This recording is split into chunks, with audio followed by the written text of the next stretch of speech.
The tribunal chamber gleamed with the cold light of 1,000 worlds, each representative seated in their designated atmospheric pod. Sixthar of the Velkeen Ascendancy tapped her crystalline manipulators against the judgment podium, the sound echoing through the translation matrix like shattered glass. "The charges are unprecedented," she announced, her voice carrying the weight of 300 years of judicial service. "Reckless endangerment, violation of 17 safety protocols, destruction of Academy property valued at 43 million credits," and she paused, her sensory stalks quivering with barely contained disgust. "Consumption of a Class 7 chemical irritant during a diplomatic function." In the defendant's sphere, 4 humans stood with expressions ranging from sheepish to defiant. Kiera Osworth, the nominal leader of their cohort, maintained rigid attention despite the charges. Her dark hair was pulled back in the severe style mandated by Academy regulations, though several strands had already escaped. Beside her, Dante Reeves kept his hands clasped behind his back, his jaw set in that peculiar human expression that other species had learned meant stubborn resistance. The twins, Mira and Nash Kellerman, stood shoulder to shoulder, their matching green eyes tracking every movement in the chamber with unsettling intensity. "In our defense," Kiera began, "the explosion was mostly contained." Mostly. The word erupted from Counselor Veen, a Festorian whose gill slits flared purple with agitation. 3 decks were vented to space. The medical wing required complete reconstruction. "But everyone survived," Dante interjected. "We made sure the evacuation protocols. You initiated those protocols by setting off the disaster that necessitated them." Veen's translator struggled with the rising pitch of his outrage. Nash Kellerman cleared his throat. "About the diplomatic incident with the ambassador from—" "We will not discuss the hot sauce incident." Sixthar cut him off, her stalks retracting in what every species recognized as profound distress. "The Theraxian Collective has filed formal complaints with 19 galactic governing bodies. Their ambassador required medical intervention that their physiology was never designed to accommodate." "He asked what we were eating," Mira said quietly, her tone reasonable. "We offered to share." "How were we supposed to know his species metabolizes capsaicin like a neurotoxin?" "Because it's in the cultural database that every first-year student accesses within their initial week." Zixthar's patience, legendary throughout the judiciary, had finally reached its limit. The same database that explicitly labels 73% of human cuisine as biohazardous to most species. The 4 humans exchanged glances. That particular database section might have been skimmed. Orchestrated narrative tension through alien punishment and human indifference contrast. "Good start. I'm establishing the conflict. Humans have caused chaos at an elite academy. Now I need to deliver the punishment and set up the Deathworld scenario. Let me continue building tension and show the contrast between how serious this is to the aliens versus the humans' attitude." Zixthar pulled up a holographic display, and the chamber's ambient temperature seemed to drop several degrees. "The High Council has reviewed your records. Your academic performance is admittedly exceptional. Your physical capabilities exceed Academy standards by margins that our xenobiologists find disturbing. Your problem-solving skills are creative, if catastrophically dangerous." She expanded the display and a planet rotated before them. It looked wrong, the landmasses too jagged, the oceans too dark, storm systems swirling across its surface with barely controlled fury. "This is Dezetishain Qatar 7, colloquially known as the Scourge World. It is a Class 12 hostile environment, reserved exclusively for the most extreme survival training of elite military units. The atmosphere is technically breathable but saturated with corrosive compounds. Gravity is 1.4 standard. Native predators include 17 species that hunt cooperatively, 4 types of ambush carnivores with active camouflage, and a fungal network that dissolves organic matter on contact." The humans studied the planet with professional interest. Kiera noticed the axial tilt suggested severe seasonal variations. Dante was already calculating supply requirements based on the visible biosphere. The twins had their heads together, probably discussing tactical considerations. "The average survival time for a standard cohort," Zixthar continued, "is approximately 43 hours before emergency extraction becomes necessary. The record held by a Krallen Special Operations Unit is 11 days. She fixed them with what passed for a stern look among the Velkine. You will be deployed to Kedar 7 for a period of 90 days. You will have basic survival equipment, emergency beacons, and enough rations for 2 weeks. If you survive the full term, your academy records will be amended. Your various violations will be reduced to academic probation. And if we don't survive? Nash asked, though his tone suggested he already knew the answer. Then the matter resolves itself. Dexter's stalks curled inward. Satisfaction, or perhaps grim humor. We've arranged for monthly supply drops, though reaching them will be your responsibility. The extraction window opens precisely at the 90-day mark. Miss it, and you'll wait another 6 months for the next orbit alignment. Counselor Veen leaned forward in his pod.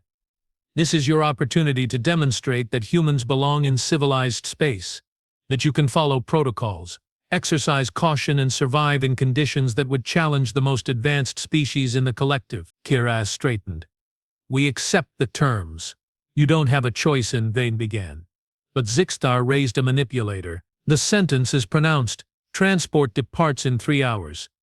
Dismissed. The cargo hauler that delivered them to Kedar 7 was an automated freight vessel, not even dignified with a crew. The Velkine pilot who'd programmed their insertion coordinates had the expression of someone conducting a funeral. Emergency beacon goes on your belt. The pilot instructed through the comms system, his voice a monotone of disinterest. Medical supplies, water purification, basic shelter components. Your rations are standard protein blocks, sufficient for 2 weeks if you manage them properly.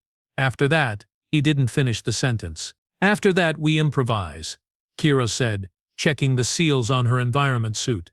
They ditched the suits once they confirmed the atmospheric mix, but the initial descent required protection. The planet grew larger in the view screen, and the humans pressed closer to observe.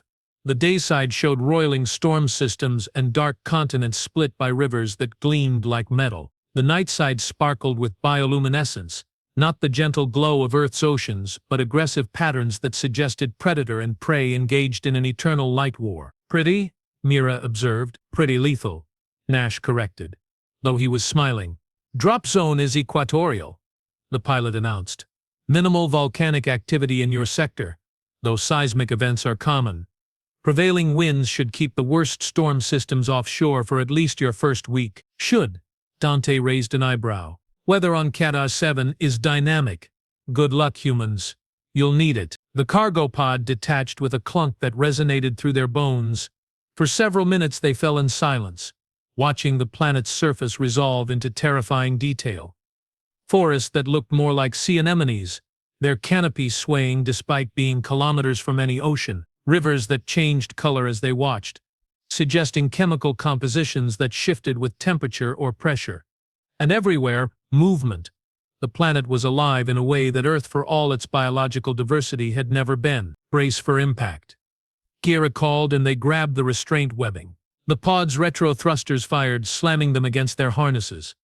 Then impact, the pod crumpled its sacrificial outer shell, absorbing the landing through progressive collapse zones. When the motion stopped, they hung in darkness, breathing hard, the only sound their own heartbeats and the subtle creak of stressed metal.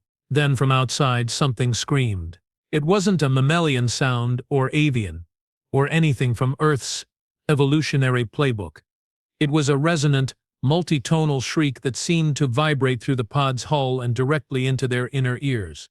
It spoke of hunger, of territory, of challenge. Nash grinned in the darkness. Welcome to paradise. They popped the hatch. The atmosphere hit them like a slap-hot, humid, tasting of copper and ozone with an underlying sulfurous note. Exactly as advertised. Breathable but barely pleasant. They stripped off their environment suits quickly, stripping down to the lightweight tactical clothing they'd worn beneath. The gravity pulled at them, making every movement require that extra bit of effort that would turn exhausting over time, unless you adapted. And humans were exceptional at adapting. The pod had come down in a clearing, though clearing implied a deliberate space. This was more of a gap where something large and violent had torn through the forest and the ecosystem hadn't yet recovered. The trees, if they could be called trees, reached 30 meters high, their bark a chitinous purple-black that glistened with moisture. The canopy above moved with its own peristaltic rhythm, filtering the orange sunlight into bands of shadow and ember glow. "Inventory check," Kiera ordered, and they pulled the equipment packs from the pod's storage. "Water purification tablets." Check. "Medical kit with broad-spectrum antibiotics that probably wouldn't work on local pathogens." Check. "Protein blocks in sealed containers that promised nutritional adequacy while delivering the taste and texture of compressed cardboard." Check. 2 emergency beacons, multiple knives, a microforge for tool creation, and a single plasma cutter with enough charge for maybe 3 hours of use. "They really want us to suffer," Dante muttered, examining a protein block with undisguised disgust. "They want us to fail," Mira corrected. She was scanning their surroundings with a handheld sensor, frowning at the readings. Thermal signatures everywhere. Too many to count, and they're moving toward us. "How fast?" Kiera moved to her side, reading over her shoulder. "Fast enough. We've got maybe 10 minutes before this clearing is surrounded. Then we don't stay in the clearing." Nash was already securing his pack. "We move perpendicular to their approach, find high ground, establish a defensible position before nightfall." It was sound logic. Kiera nodded. "Double time." "Dante, you've got point. Mira, rear guard. Nash and I will cover flanks. Standard spacing, constant communication. And remember, we're not trying to fight everything we see, we're trying to survive 90 days. They moved into the forest and Keter 7 moved to meet them. The first attack came within 20 minutes. They'd been pushing through undergrowth that grabbed at their legs with disturbing intentionality when Dante raised his fist. The universal signal for stop. Ahead, the forest seemed to ripple. Shadows detaching from shadows. "Contact front," he whispered into their shared comm. 3, no, 5 targets. Quadrupedal, maybe 80 kilos each. They're flanking." The creatures emerged from camouflage like nightmares resolving from smoke. Sleek, muscular, covered in scales that refracted light into fragmentary patterns. 6 eyes arranged in a hexagonal pattern around a mouth that split vertically and horizontally. A 4-way jaw that could probably take a limb off in a single bite. Parathi pack hunters, Mira identified them from their xenobiology classes. Ambush predators, highly intelligent. Venom in their saliva causes paralysis in most species. Most species. Dante's hand went to his knife. "Not tested on humans." "Fantastic." The lead creature chittered, a sound that the others echoed, their communication too rapid and complex for human ears to parse. They were coordinating, deciding whether these strange bipeds represented prey, threat, or something else entirely. Kiera made the decision for them. She picked up a rock. Katara 7 had excellent rocks, dense and jagged, and hurled it with the accuracy of someone who'd played softball through college. It struck the lead creature directly between its clustered eyes. The thing shrieked and lunged. What followed was chaos, brutal, efficient, and over in less than 30 seconds. Dante sidestepped the first creature's charge, his knife finding the soft tissue where skull met spine. Mira dropped to a knee as another leaped, letting it sail over her while she drove her blade up into its belly. Nash grappled with a third, accepting a bite to his arm that would have paralyzed most species but only made him grunt with pain before he broke its neck with a vicious twist. Kiera danced between 2 of them, using her momentum and the higher gravity to her advantage, driving one into a tree trunk hard enough to crack Chaitan, then spinning to kick the second in its cluster of eyes, blinding it long enough for her knife to find its throat. Silence returned to the forest, broken only by their heavy breathing and the settling of 5 corpses. "Everyone okay?" Kiera checked them over, noting the bites, scratches, bruises already forming. "Nash's arm is compromised," Mira said, examining her twin's wound. Clear fluid leaked from the bite marks. The venom they'd been warned about. "He should be paralyzed." "Should be," Nash agreed, flexing his fingers experimentally. "Hurts like hell, though. Feels like my arm's on fire." "Human physiology," Dante said, a note of wonder in his voice. "Our metabolism is running too hot for their venom to work properly. It's being broken down faster than it can accumulate." "Doesn't mean it's pleasant," Nash growled, but he was grinning. They cleaned and bound the wounds with their limited medical supplies, then examined the corpses with professional interest. "Meat's probably toxic," Mira noted. "But the hide might be useful. These scales are tough." Take samples, Kiera decided. But we move in 5 minutes. Where there's 5, there might be 50. They worked quickly, harvesting scales, claws, and a few other components that might prove useful. The microforge could work with raw materials if you fed it the right inputs. By the time they moved out, each of them carried a little more than they'd started with. The forest watched them go, and in the canopy above, eyes that had witnessed the brief battle began reporting to things larger, hungrier, and far more patient. Night fell like a curtain, sudden and absolute. They'd found their defensible position, a rock outcropping that gave them elevation and protection on 3 sides with clear sightlines on their approach vectors. They'd built a basic shelter against the overhang, more to keep off the rain that seemed inevitable than for warmth. Ketar 7's equatorial zone was hot during the day and merely warm at night. They'd also built a fire, which proved to be a contentious decision. It'll attract predators, Dante argued. It'll also keep them at a distance, Kiera countered. Most predators are cautious of fire, and we need to purify water anyway. The compromise was a small, controlled blaze, fed by deadfall that burned with an odd blue-green flame and produced minimal smoke. They took turns on watch, 2 sleeping while 2 remained alert. During Kiera's watch, she found herself studying the night sky. Keter 7 had 3 moons, each casting its own colored light. 1 silver, 1 amber, 1 pale red. Together they illuminated the landscape in an alien palette that should have been disturbing but instead felt oddly beautiful. Any for your thoughts? Mira joined her, moving silently despite the rocky ground. Thinking about the council, Kiera admitted. They sent us here to break us, to prove humans don't belong in the galactic community. And they don't understand the first thing about us. Kiera smiled, sharp and fierce in the moonlight. Humans have been surviving Deathworld since before we climbed down from the trees. Earth itself is classified as a Class 6 hostile environment by their standards. They think 90 days here will humble us. This is harder than Earth, Mira pointed out reasonably. Sure, but not by much. Kiera gestured to the forest, alive with bioluminescent patterns as predators and prey engaged in their eternal dance. Look at it. It's trying to kill us, sure. But everything's trying to kill everything here. The planet doesn't hate us specifically. It's just doing what it does. That's something we understand at a fundamental level. Movement in the trade line caught their attention. Something massive, barely visible even in the triple moonlight.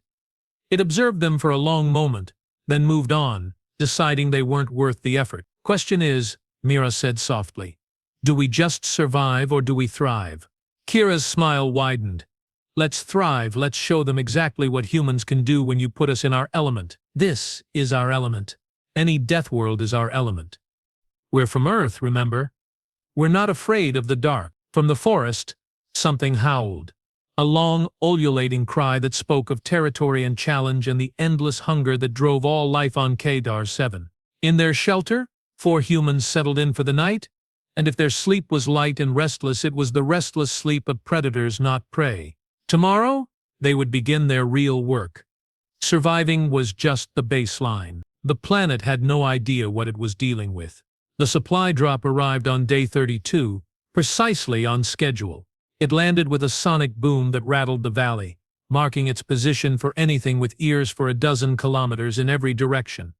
Kiera watched from their camp, no longer a basic shelter but a genuine fortification, with a mixture of amusement and annoyance. Subtle, Nash commented, lowering the primitive binoculars they'd crafted from salvaged materials and native crystal formations. Council's probably hoping something eats us on the way to retrieve it. Dante added. He was working a piece of karate hide into a more refined material using techniques that would have made their academy instructors faint. The process involved local enzymes, controlled burning, and a lot of trial and error. 3 of his fingers were still scarred from earlier attempts. Then we'd better not disappoint them. Kiera checked her equipment.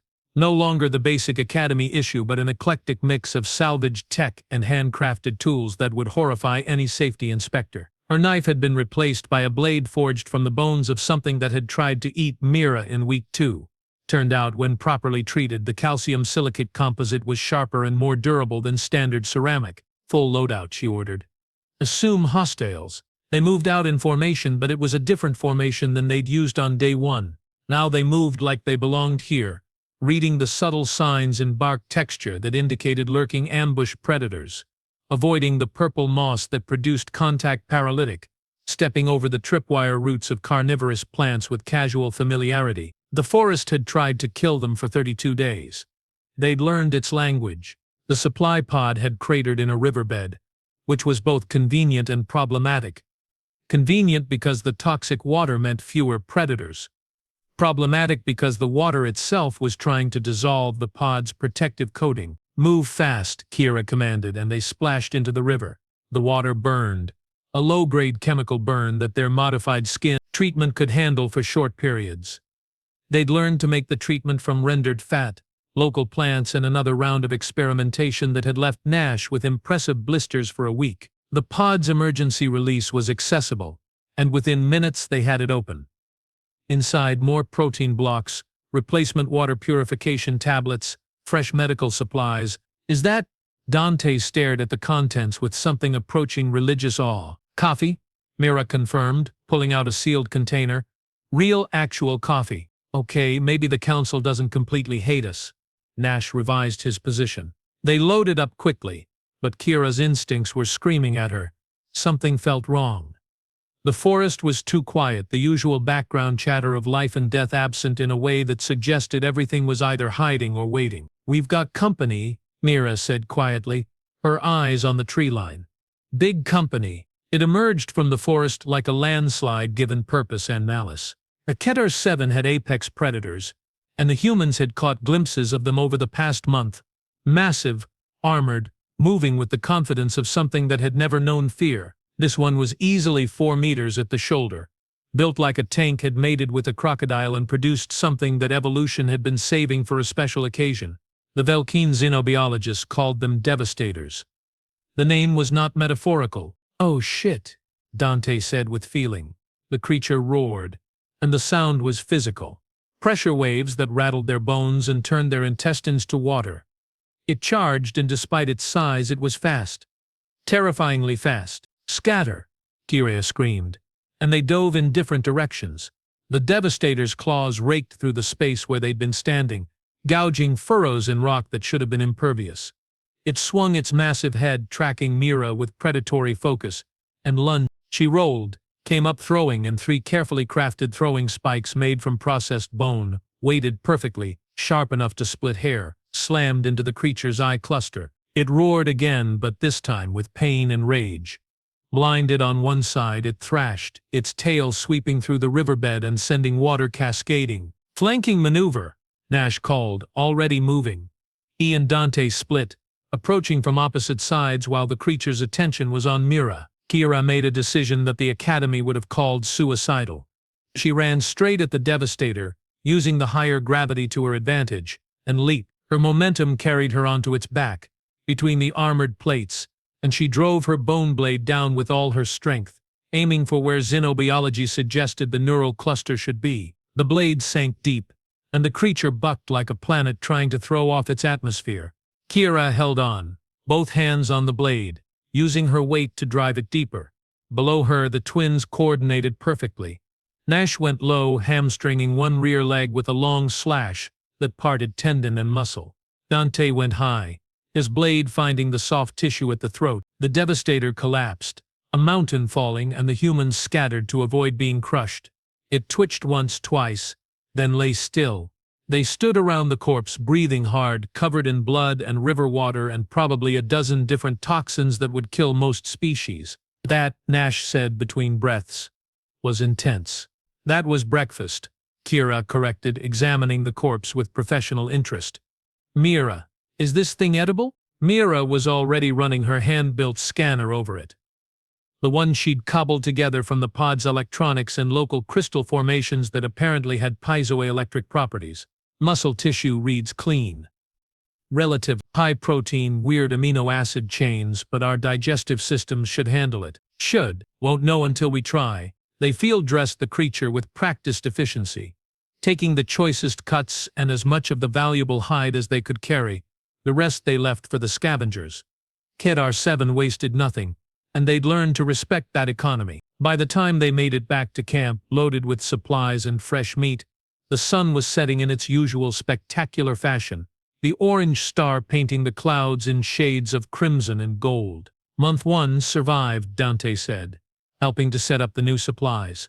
2 months to go. About that, Kiera said, and something in her tone made them all pause. I've been thinking. Dangerous, Nash quipped. But he was listening. We were sent here to be humbled, to learn our place. But I think we've been going about this all wrong. She gestured to their camp, no longer basic survival, but something approaching comfortable. They had shelter. A steady food supply now that they'd identified local flora and fauna that were safe to eat. Water purification beyond the tablets, even rudimentary defenses. We're surviving, Mira said slowly. That's the assignment. Exactly. Surviving. But humans don't just survive, do we? We adapt. We overcome. We thrive. Kiera's eyes gleamed in the firelight.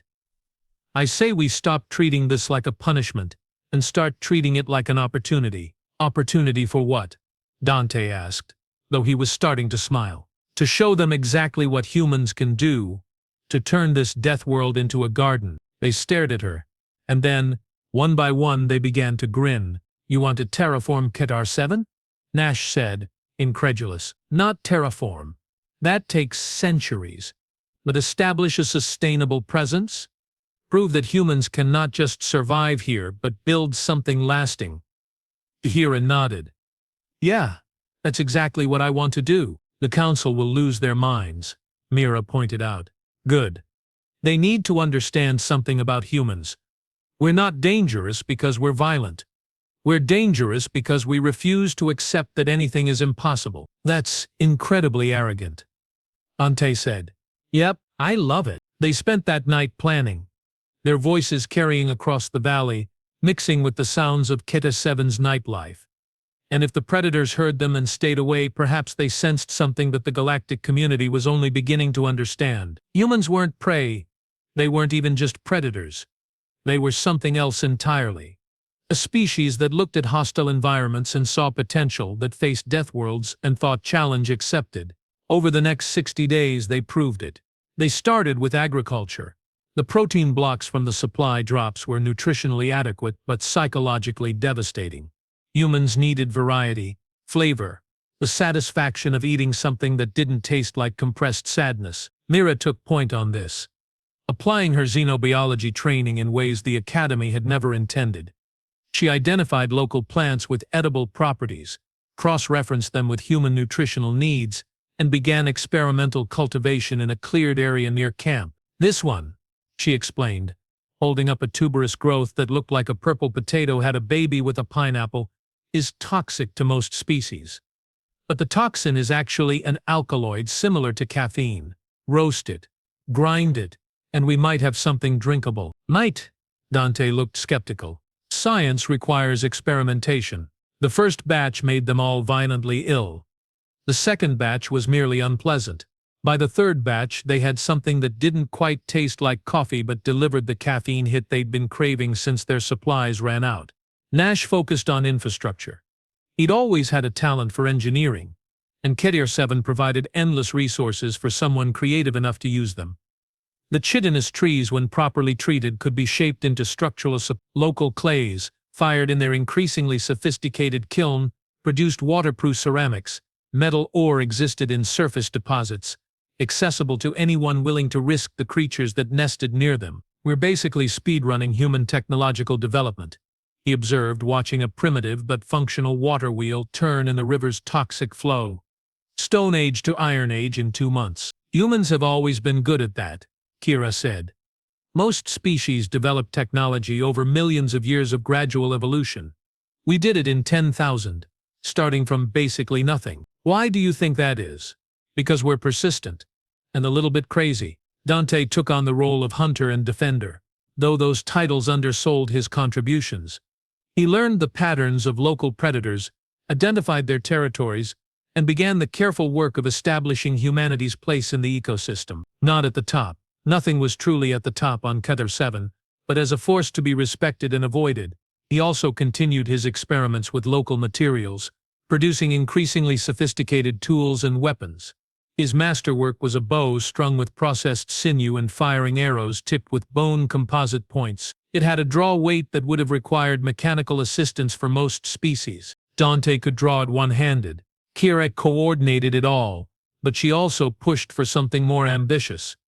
If they were going to make a statement, it needed to be visible from orbit. "We're building a monument," she announced during their planning session on day 60. "To what?" Mira asked. "To human stubbornness." They chose a hilltop visible from their projected extraction point, and they began to work. Using every technique they'd developed, every material they'd processed, every skill they'd refined, they built. It wasn't large. Resources and time limited them. But it was unmistakable. A cairn of stones, mortared with processed clay rising 10 meters into the sky. On it they carved a message in both English and the standard galactic script. Day 1. They said this was a death world. Day 90, we call it home. Humanity. The extraction shuttle arrived precisely on schedule, its pilot's scanners searching for emergency beacons and hopefully identifying corpses. Instead, she found a thriving settlement. "This is Extraction Team Theta to command." The pilot, a Velkeen named Silvereth, spoke into her comm with growing disbelief. "I'm reading structures. Agricultural plots. What appears to be a functioning water system. And 4 human life signs. All healthy." There was a long pause from command. "Then repeat that last part. All 4 humans are alive and registering nominal vital signs." "No, wait. Correction. One of them is running. Toward my landing site.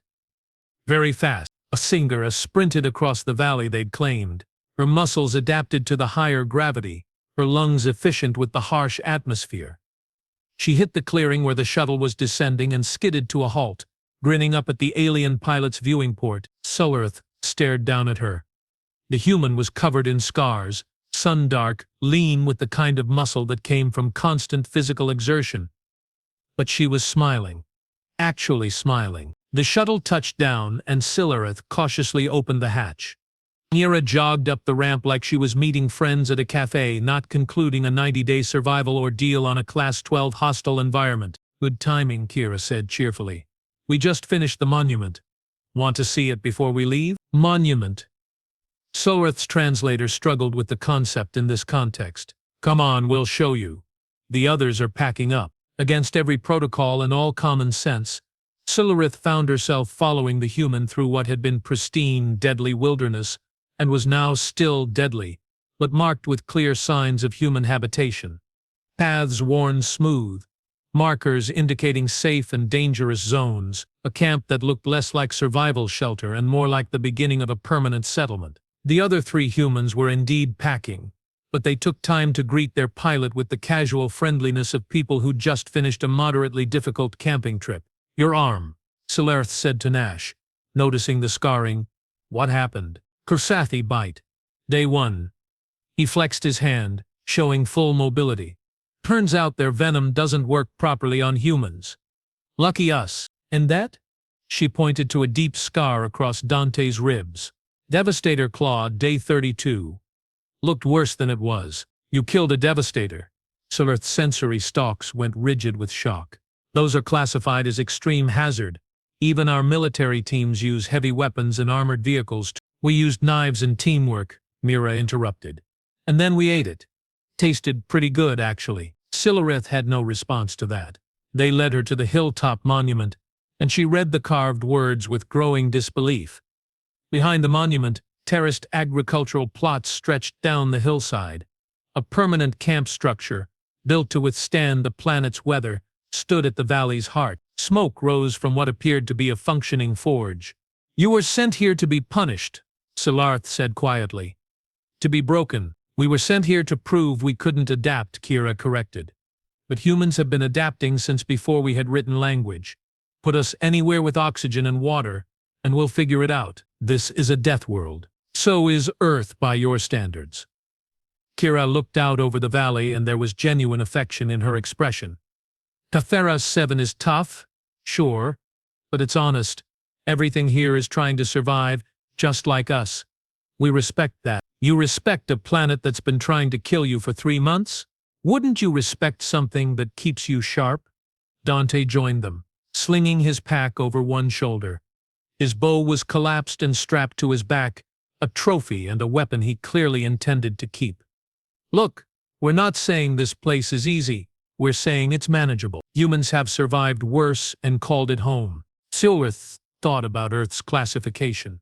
Class 6 hostile environment, megafauna predators, extreme weather variations, geological instability, disease vectors that evolved alongside humanity, making them terrifyingly effective. And humans had not just survived there, they'd thrived, built cities, developed technology, reached for the stars. Perhaps the Council had fundamentally misunderstood the assignment. They boarded the shuttle, and as it lifted off, Silrith watched the humans take one last look at Tefetter. They didn't look traumatized or broken.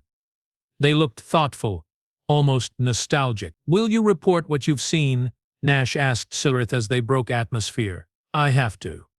It's protocol." "Good." Kiera settled into her seat, already looking relaxed. Maybe the Council will finally understand what they're dealing with. "And what's that?" "A species that doesn't break. We bend, we adapt, we overcome. Put us in paradise, and we'll get bored. Put us in hell and we'll renovate." She smiled, and it was the smile of someone who'd just won a bet. "You can't exile humans to a death world, because we come from a death world. You're just sending us home." The shuttle jumped to FTL and Qatar 7 receded into the distance. On its surface the monument stood, and the gardens grew and the forge cooled slowly in the equatorial night. The planet had tried its best. It had thrown everything at them: predators, poisons, weather, geological violence, and the simple grinding attrition of trying to survive in an environment hostile to carbon-based life. And the humans had looked at it all and said, "Light training." 6 months later, the Council received Silrith's full report. 3 months after that, they received a formal request from the humans. They wanted to establish a permanent research station on Qatar 7. Zixthar read the request 3 times, her stalks quivering with an emotion she couldn't quite identify. Then she initiated a call to Counselor Sen. "We may," she said carefully, "have made a tactical error." "Explain." "The humans didn't just survive. They've submitted a proposal to colonize." There was a very long silence. Then, "Of course they did. What do we do?" Veen's laugh was bitter. "What can we do? Approve it. Then start warning the galaxy. Humans don't fear death worlds. They collect them." In a dormitory at the rebuilt academy, 4 humans received their new assignment together. Advanced xenobiology, extreme environment survival instruction. They would be teaching the courses. After all, who better to explain survival than the species that treated extinction-level events as learning opportunities? Kiera looked at the assignment, looked at her friends, and smiled. "Light training," she said. And they all laughed because they knew exactly what was coming next. The galaxy was a big place, full of hostile worlds that needed human attention, and humans had just proven they were ready for all of them.